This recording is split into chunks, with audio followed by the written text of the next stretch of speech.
Students नमस्कार। आज आपको बजट में ऑब्जेक्टिव्स ऑफ बजट बताएंगे। क्या इसके ऑब्जेक्टिव्स होते हैं? बजट जैसा कि क्रम से मैं लगातार बता रहा हूं,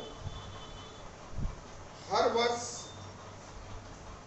का जो पहले से ही सरकार योजना बना लेती है, जिसमें सरकार की आय के स्रोत, जैसा कि मैंने आपको बताया, सारे के सारे टैक्सेस इसमें आ जाएंगे, सारी की सारी फीस आ जाएंगी, जुर्माना आ जाएगा, जो भी रेवेन्यू से संबंधित जितने भी सरकारी जो भी रिसिप्ट है सब आ जाएंगी।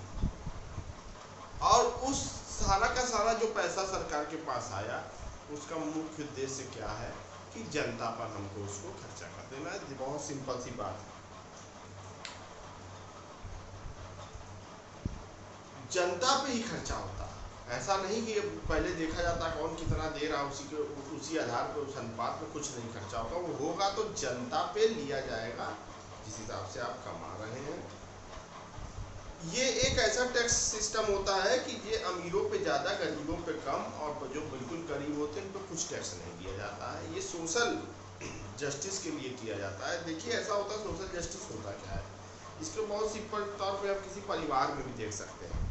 अगर कोई परिवार है, उसका मुखिया, कुछ उसकी भी आमदनी है और लगभग उसके सभी बच्चे कुछ ना कुछ कार्य करने लग गए, तो उसमें से जो सबसे ज़्यादा कमाता है तो उसका बच्चा, अब उसकी वो मुखिया उसकी तरफ ज़्यादा ध्यान नहीं देता है। जो सबसे कमज़ोर होता है इकोनॉमिकली, जो कम कमा पा रहा है, उसी पर वो सबसे ज़्यादा ध्यान देता है। इसमें कभी कदार लोग बुरा भी मानते हैं, लेकिन ये बिल्कुल सही जस्टिस का एक जस्टिस है ये, क्योंकि उनको पता है कि ये जो वेल टू डू है उसको देखने की ज़रूरत नहीं है, बल्कि उनको भी वो कहते रहते हैं मुखिया कि भाई इसकी कुछ मदद करो। यानी पूरा कंसंट्रेशन जो मुखिया का होता है, जो सबसे कमज़ोर व्यक्ति होता है, उसके ऊपर चला जाता है। और ये व्यवहारिक और ठीक भी है, लेकिन लोग जो अन्य भाई रहते हैं उनको ऐसा ज़रूर लगता है कि ये ऐसा क्यों कर रहे हैं, हमारे साथ सौतेला बर्ताव कर रहे हैं। ऐसा नहीं होता है,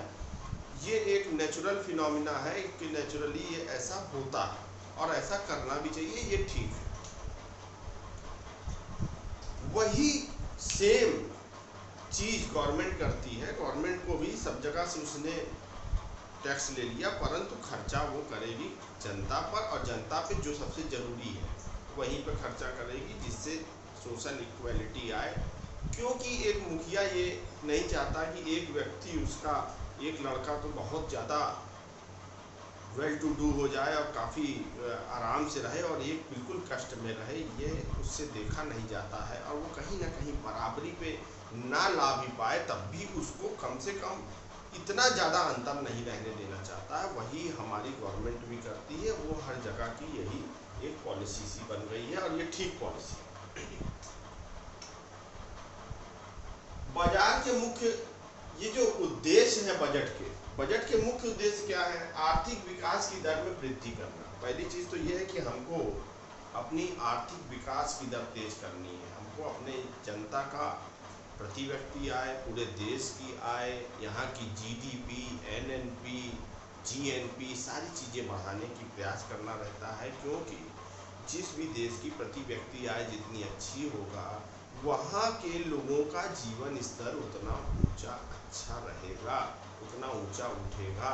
जितना जीवन स्तर ऊंचा रहेगा उतनी इक्वलिटी आएगी, जितनी इक्वलिटी आएगी उतना ही गवर्नमेंट के लिए भी अच्छा रहेगा, क्योंकि अब हर जगह खुशहाली रहेगी, इकोनॉमिकली कोई परेशान नहीं रहेगा। तो पहला उद्देश्य यही रहता है कि हमारे यहाँ पर आर्थिक विकास को, गरीबी व बेरोजगारी दूर करना भी इसका एक उद्देश्य रहता है। जो गरीबी, तो आप लोगों ने देखा होगा कि जो विभिन्न प्रकार की स्कीमें चलाई जाती हैं, बीपीएल कार्ड की चलाई जाए, चाहे किसी प्रकार के अन्य फीस माफ़ी की चलाई जाए, या बच्चों को फ्री किताब दी जाए, या कि उनको ड्रेस भी दी जाए, कभी साइकिल बांटी जाती है। ये सब ये है कि जो गरीबी का उन्मूलन, किसी प्रकार उनको लोन दिया जाता है, उनके ऋणों को माफ़ किया जाता है, उनको प्रोत्साहित किया जाता है कि आप जो है अन्य कोई कार्य करें तो एसएमएससी जो सिस्टम जो स्मॉल एंड मीडियम सेक्टर्स के जितने भी उद्योग लग रहे हैं उसमें आप देख रहे होंगे कि हमारे मुख्यमंत्री जी और प्रधानमंत्री और जितने भी तरह के बैंक हैं उनको आदेश दिया गया है कि जो स्मॉल और मीडियम जितने भी इंडस्ट्री लगाना चाहें उनको लोन दिया जाए। तो ये एक होता है गरीबी व बेरोजगारी को दूर करने का भी बजट में एक उद्देश्य होता है। असमानताओं को दूर कर आय का सही योजनाओं में उपयोग करना, सही योजनाओं में ही आय का प्रयोग करना चाहिए। ऐसा ना हो कि कुछ ऐसी योजनाओं पर लगे जिसका मल्टीपल इफेक्ट ना निकले, जो कि खराब चली जाए, उसका कोई महत्व ना रहे। ऐसी ही योजनाओं पे लगाना चाहिए जिससे जिसको जो उस योजना का लाभ दिया जा रहा है उसका भी आर्थिक उन्नति हो, देश की भी उन्नति हो। ऐसा ना हो कि बस वो दिया गया और वो कंज्यूम हुआ और उससे कोई लाभ नहीं हुआ, क्षणिक कुछ देर के लिए ही उसको लाभ हुआ और उसके बाद फिर एज इट इज़ व्यवस्था उसी तरह से वो बेचारा हो गया। तो ऐसी कुछ मदद करनी चाहिए। जैसे हम एक उदाहरण दें, हम किसी को अगर ज़रूरत है तो हम उसको पैसा दे दें उसको खाने के लिए, 50 रुपये 100 रुपये उसको खाना दे दिया करें, वो अपना खाना खाए, दूसरे दिन फिर वो उसी तरह हो गया।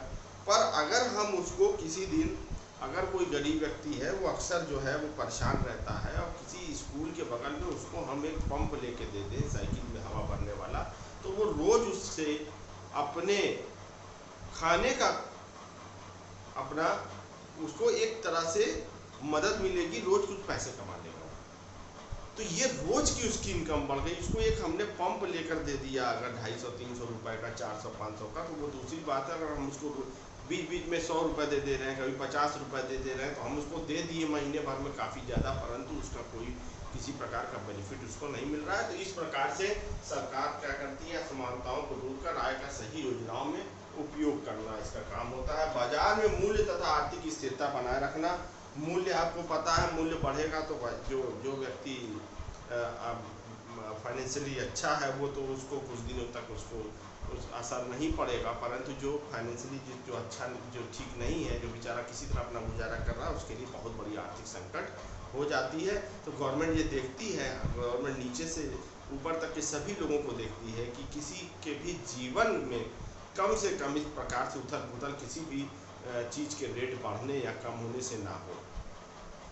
उसके अलावा अन्य सभी क्षेत्रों जैसे रेल, बिजली, वित्त, अनाज, खाद्य पदार्थ आदि को फंड प्रदान करना, इनको फंड देना पड़ता है। आपको पता है कि ऑपरेशनल कुछ पैसे लगते हैं, किसी भी चीज़ को सुचारू रूप से चलाने के लिए कुछ ना कुछ हमको लाभ बाद में होता है, पहले उसके ऑपरेशनल कुछ खर्चे एकदम फिक्स होते हैं, उसको हमको देना ही पड़ता है। इसमें भी गवर्नमेंट बहुत मदद करती है। ये बजट के माध्यम से ही एलोकेशन पैसे का होता है। सरकार की प्राथमिकता वाली योजनाओं पर बल देना। प्राथमिकता वाली योजनाएं होती क्या है, इसका एक उदाहरण हम देख लेते हैं कि जैसे मान लीजिए कि हमारे घर का ये घर है, अब हमको ये लग रहा है कि हमारे पास पैसा आएगा तो सबसे बड़ी प्राथमिकता ये है कि हमारा सामने गेट जो है वो खराब हो गया है, अब हमको उसको ठीक करना।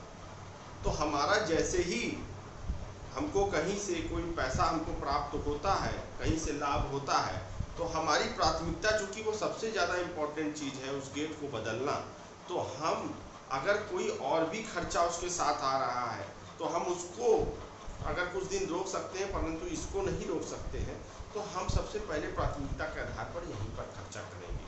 अगर गेट किसी तरीके से काम चल सकता है, उससे भी ज़्यादा प्राथमिकता वाली कोई चीज़ आ गई कि हमारी छत ही जो है वो लीक कर रही है, तो हमको उससे भी ज़्यादा प्राथमिकता इस चीज़ में देनी होगी, तो हम यहाँ पर लगाएंगे। उसी प्रकार गवर्नमेंट भी देखती है कि हमारे देश में इस समय प्राथमिकता क्या है। जैसे